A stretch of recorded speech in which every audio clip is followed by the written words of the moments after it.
Joanne Deaker here with part 2 of the colour-based seeing activity that I posted yesterday.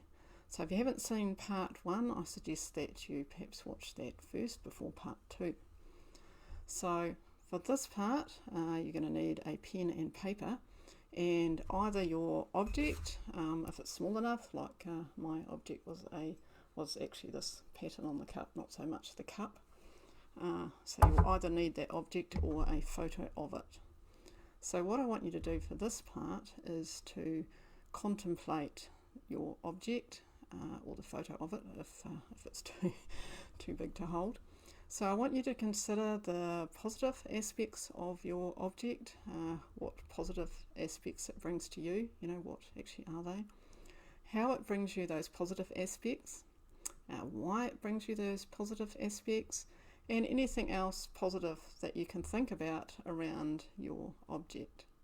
Okay, so once you've thought about that for a bit, I'd like you to write about it. So write as much as you like. Doesn't matter if it's only a few sentences or a whole page. Just get it out on paper.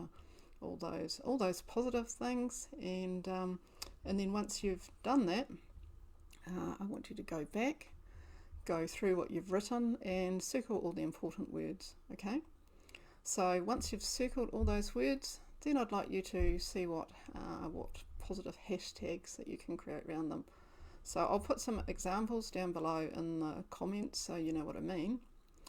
And then last but not least, and I think this is actually a pretty important thing, is I'd like you to share your photo, your pic, with your hashtags to whoever you think might benefit from it.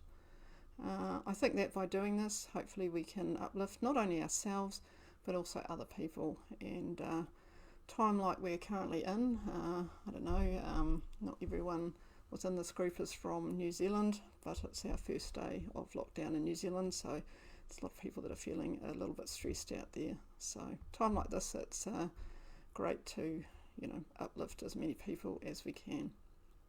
Anyway, I hope you've enjoyed that exercise. There is more coming. Most of the live streams will end up being around about this time of the day. Probably won't get a chance to do another one until early next week though. So yeah, keep calm, keep safe, and do your best to keep looking for all the positive stuff out there in what is a pretty challenging world at this time. This was Joanne Deaker, uplifting you throughout. Okay, bye.